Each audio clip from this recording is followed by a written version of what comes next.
പിന്നെ ഞാൻ കൊറേ എന്തെങ്കിലും ആട്ടെ കേക്ക് വില കുറച്ച് കിട്ടി. ഭയങ്കര ലെക്കായി പോയി.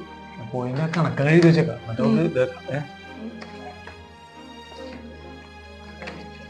ബസ് കാശ് 100 രൂപ അങ്ങോട്ടും ഇങ്ങോട്ടും കൂടി ആട്ടാ. പിന്നെ അവിടെ നിന്ന് ഓട്ടോയ്ക്ക് പോകണ്ടേന്ന് അങ്ങോട്ട്, അത് ഇത്തിരി ദൂരെ കൂടുതലായി പോയി. 250 രൂപ ഓട്ടോറിക്ഷ കാശ്. പിന്നെ ഫുഡ് കഴിച്ച് എനിക്ക് ഫുഡ് കഴിച്ച് 240 രൂപ. പിന്നെ നമ്മൾ ഇവിടെ ഇറങ്ങിയിട്ട് ഇങ്ങോട്ടുള്ള ഓട്ടോ അപ്പൊ അത് 60 രൂപ. 650 രൂപ. കേക്കിന് 500 രൂപ ചെലവ്. 650 രൂപ. 650 ചെലവാണ്. 5 കേക്ക് 100 രൂപ വെച്ച് കിട്ടി. പോരെ.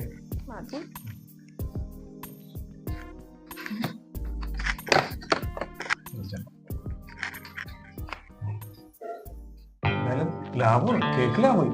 കേക്കിനായിരുന്നു നമ്മള് അടിപൊളി.